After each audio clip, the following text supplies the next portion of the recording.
Robin Creel, E-News, Pretoria.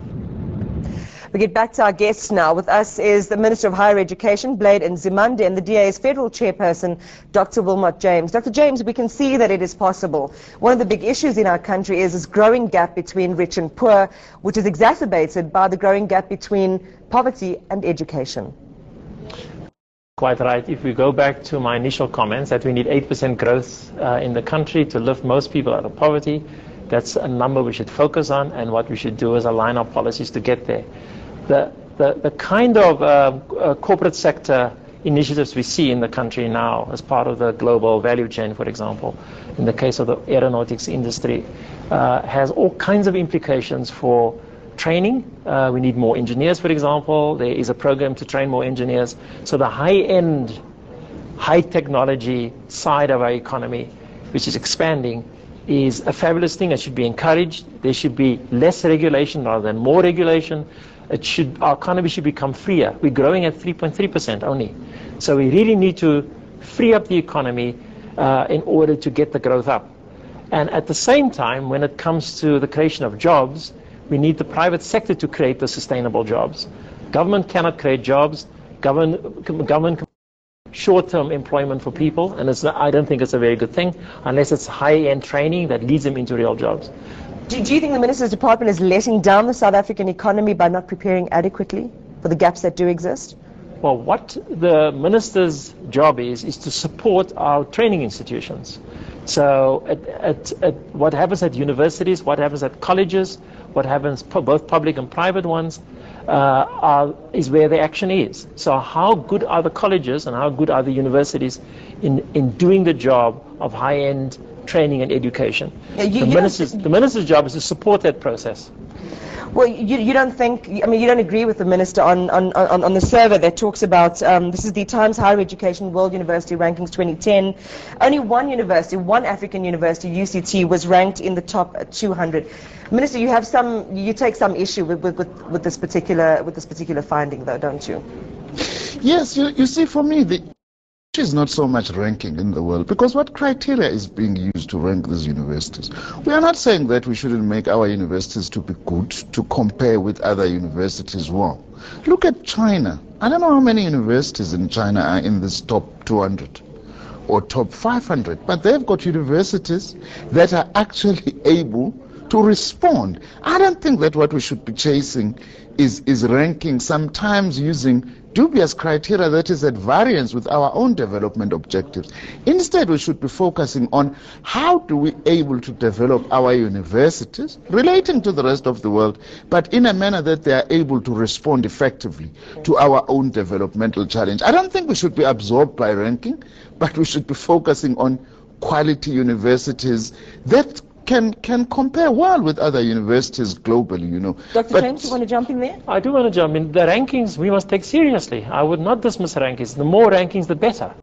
The more benchmarks, the better. What we need to do, we have the base for having really excellent universities in terms of the quality of teaching, the quality of research, and the quality of students that come out of it. We are nowhere close to what's possible in terms of, we are nowhere close to China in terms of what needs to be done.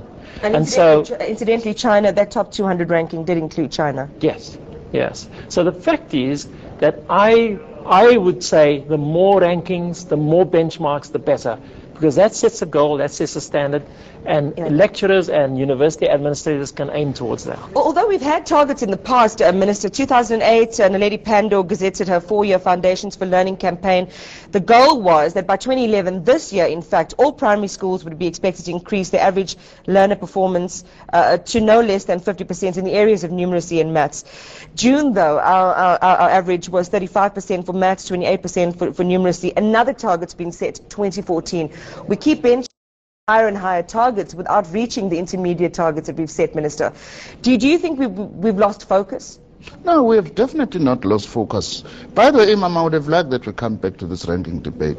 You're welcome. Because I think also, you know, you can have a world-ranked university, but it's training as if it's training for the New York Stock Exchange or the London Stock Exchange. It's not actually training and producing people to be able to respond precisely to this, to the things that we are talking about. You know, that we've got to improve our maths literacy, we've got to improve numeracy, we've got to improve the teachings, you know, in science and all that. So I think it's a debate that I would really like to follow in terms of what do we need to do. We are not saying we shouldn't compare, but at the same time, what are our own developmental objectives? I wouldn't agree if you say that we've lost focus. Government is very clear about what the problem is, you know, and has put measures in place to address this. One other thing I was wanting to say earlier that we also need to address is actually to make sure that our schools are functional,